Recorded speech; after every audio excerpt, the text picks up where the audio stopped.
Good evening, it's Pete from Freedom Wills and Protection. Before I answer this week's commonly asked question about wills and powers of attorney, I'm going to start with a little story about a client of mine who came to me a couple of years ago.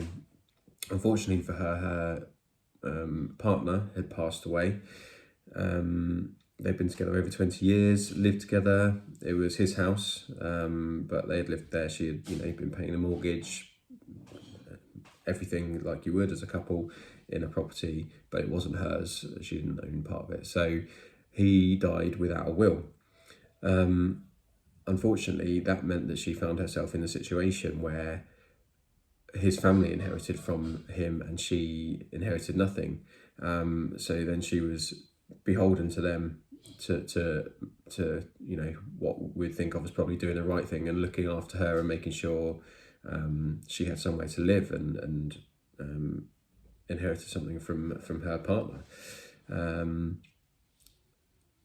But this happens all too often, and sometimes those family members don't want to give anything to that partner, and there's nothing to stop them from keeping that inheritance.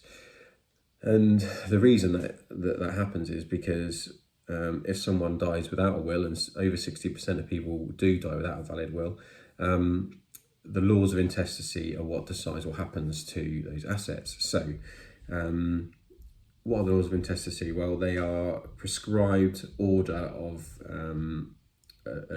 what happens to your assets if you pass away without a will. It depends on what family you've got.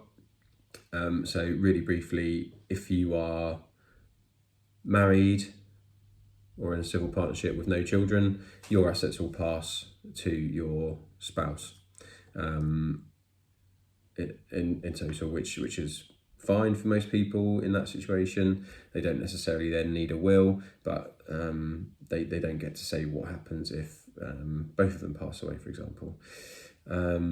If you have children, and you're married, the first £270,000 goes to your spouse or civil partner. Then they also get the personal belongings and half of everything else left over £270,000 goes to the spouse or civil partner. The other half is split equally between the children.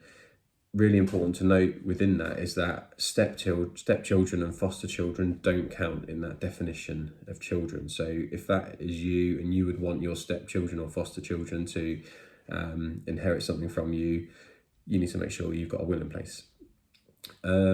If you, as I've said, if you aren't married or in a civil partnership, your partner doesn't exist in the laws of intestacy, they get nothing.